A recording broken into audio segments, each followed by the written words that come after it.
اللہ عز و جلال کی اپنے بندے سے جو محبت ہوتی ہے اس کی کیا علامت ہے؟ کیسے پتہ چلتا ہے کہ اللہ عز و جلال اب اپنے بندے کو پسند کرنے لگ گئے؟ ایک ہے کہ بندہ یہ پسند کرے کہ اللہ کو کیا پسند ہے، ایک یہ ہے کہ اللہ عز و جلال کو بندہ کب پسند آتا ہے۔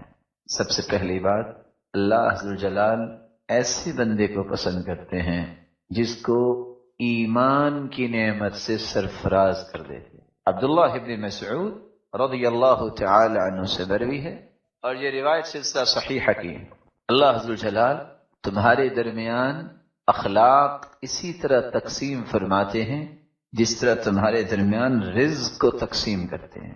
مال تو اللہ اس کو بھی دیتے ہیں جس کو پسند کرتے اور جس کو پسند نہیں کرتے، لیکن ایمان کی دولت صرف اس کو عطا کرتے ہیں جس کو اللہ پسند کرتے۔ تو ایمان کی نعمت جس انسان کو مل جائے یہ اللہ کا پسندیدہ ہے، اس کو اللہ نے اپنا محبوب بنا لیا ہے۔ رسول اکرم صلی اللہ علیہ وآلہ وسلم نے دوسری ایک نشانی بیان کی ہے اور یہ روایت قتادہ بن نعمان رضی اللہ تعالی عنہ سے ہے، صحیح الجامع کی روایت ہے۔ اللہ عز و جلال جب کسی بندے سے محبت کرتے ہیں، اسے محبوب بنا لیتے ہیں، تو اس کو دنیا سے اس طرح بچا لیتے ہیں جس طرح تم میں سے ہر ایک بیمار کو پانی سے بچاتا ہے۔ دنیا سے کیسے بچا لیتے ہیں؟ دنیا کی رنگینیوں کی محبت سے، کہ وہ آخرت پہ یقین زیادہ رکھتا ہے، دنیا پہ یقین زیادہ نہیں رکھتا۔ وہ آخرت کو حقیقی زندگی سمجھتا ہے، دنیا کو نہیں۔ وہ دنیا کے کسی بھی کام کو حرف آخر نہیں سمجھتا، وہ کہتا ہے زندگی وہی ہے جو آخرت کی ہے۔ وہ دنیا کے طور طریقوں کی طرف توجہ نہیں کرتا، وہ آخرت کو بہتر بنانے کے لیے اعمال پہ توجہ کرتا ہے۔ وہ دنیا کے بنائے ہوئے اصول و ضوابط کے پیچھے اپنے آپ کو نہیں لگاتا، وہ یہ دیکھتا ہے کہ اللہ اور اس کے رسول نے جو زندگی گزارنے کا دستور دیا ہے وہ کیا کہتا ہے، اور وہ دستور قرآن اور حدیث۔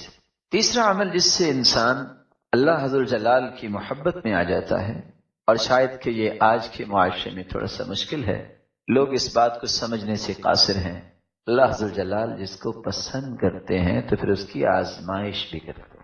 آزمائش، کبھی کوئی بیماری آ گئی، کبھی کوئی فکر آ گئی، کبھی کوئی غم لاحق ہو گیا، کبھی جانی نقصان، کبھی مالی نقصان، کبھی پھلوں کا نقصان۔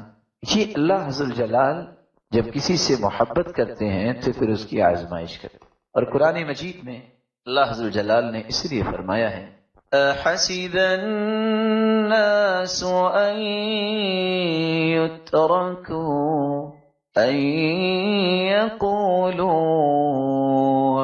آمنا وهم لا يفتنون وَلَقَدْ فَتَنَّا الَّذِينَ مِن قَبْلِهِمْ وَلَيَعْلَمَنَّ اللَّهُ الَّذِينَ صَدَقُوا وَلَيَعْلَمَنَّ الْكَاذِبِينَ۔ کیا لوگوں کا یہ گمان ہے کہ انہوں نے کہہ دیا کہ ہم ایمان لائے اور انہیں چھوڑ دیا جائے گا؟ نہیں، وَهُمْ لَا يُفْتَنُونَ، ان کا تو امتحان ہی نہیں ہوا، ان کی تو آزمائش ہی نہیں ہوئی۔ ان سے پہلے لوگوں کا امتحان لیا گیا اور اللہ نے جانا کون ہے سچے اپنی محبت کے دعوے میں اور کون ہے جھوٹ بولنے والے، صرف دعویٰ ہی کرتے ہیں، عمل کرنے والے نہیں۔ سیدنا بلال رضی اللہ تعالیٰ عنہ، کسی نے جب پوچھا کہ آپ بڑی باتیں کرتے ہو، آپ کو اتنی سزائیں کیوں ملی، توحید تو بیان کرتے ہو، تو انہوں نے مسکرا کے کہا تھا، آپ بھی تو بازار میں جا کے مٹی کا برتن ہوتا تو کٹکھٹا کے دیکھتے ہو کہ مٹی صحیح لگی ہے، تو اللہ عز و جلال نے بھی میرے ایمان کو چیک کیا اور اللہ کو پسند آئے۔ تو اس لیے جس طرح آپ برتن خریدتے وقت بھی چیک کرتے ہو، تو اللہ عز و جلال نے مجھے اپنا محبوب بنانا تھا تو چیک کیا ہے، اس میں پریشانی والی کون سی بات؟ تو رسول اکرم صلی اللہ علیہ وسلم کا فرمان ہے، اور یہ روایت صحیح الجامع کی ہے، سیدنا انس بن مالک رضی اللہ تعالی عنہ روایت کے راوی ہیں، جتنی بڑی آزمائش ہوتی ہے اللہ عز و جلال اتنا ہی بڑا انعام دیتے ہیں۔ اللہ عز و جلال جب کسی قوم سے محبت کرتے ہیں تو پھر ان کی آزمائش کرتے ہیں، جو پھر بھی اللہ سے راضی ہو جائے اللہ پھر آزمائش کے بعد اسے اپنی رضا سے نواز دیتے، اور جو اللہ عز و جلال کی طرف سے آنے والی کسی مصیبت پہ ناراضگی کا اظہار کرتا ہے اس کو اللہ کی ناراضگی ہی ملتی ہے، آزمائش اللہ کی طرف سے۔ چوتھی نشانی جس سے انسان کو پتہ چلتا ہے کہ میں اللہ کا محبوب بن گیا ہوں، اللہ عز و جلال زمین و آسمان میں اس آدمی کی مقبولیت میں اضافہ فرما دیتے ہیں۔ حدیث کیا ہے؟ صحیح بخاری اور صحیح مسلم کی روایت ہے، سیدنا ابو ہریرہ رضی اللہ تعالی عنہ سے مروی ہے، اللہ عز و جلال جب کسی سے محبت کرتے ہیں، اللہ کو جب کوئی بندہ پسند آ جاتا ہے تو اللہ عز و جلال جبریل کو آواز دیتے ہیں، پھر کیا ہوتا ہے؟ آسمانوں میں زلزلہ آ جاتا ہے، سب فرشتے بے ہوش ہو جاتے ہیں، اللہ کے حکم سے سب سے پہلے جبریل ہوش میں آتے ہیں، اور پھر اللہ عز و جلال جبریل سے کہتے ہیں، اور جبریل کہتے ہیں ماذا یقول ربنا، ہمارے رب نے کیا فرمایا؟ پھر خود ہی کہتے ہیں یقول الحق، اللہ عز و جلال تو حق ہی کہتے ہیں۔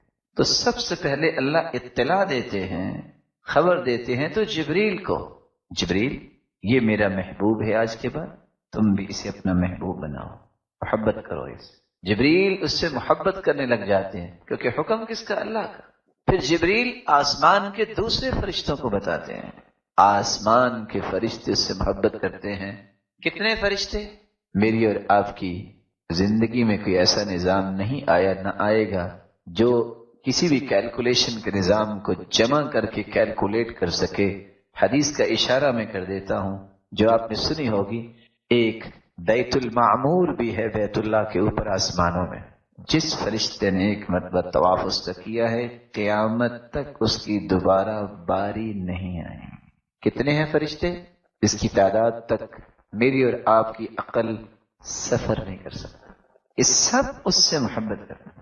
آسمانی دنیا پہ آ کے ایک فرشتہ اعلان کرتا ہے کہ فلاں شخص، فلاں کا بیٹا، فلاں جگہ رہنے والا، یہ اللہ کا بھی محبوب ہے اور جبریل کا بھی محبوب ہے، آسمانی مخلوق کا بھی محبوب ہے، تم بھی محبت کرو۔ تو اللہ حضرت جلال کی مخلوق جو زمین پہ ہوتی ہے وہ بھی اس سے محبت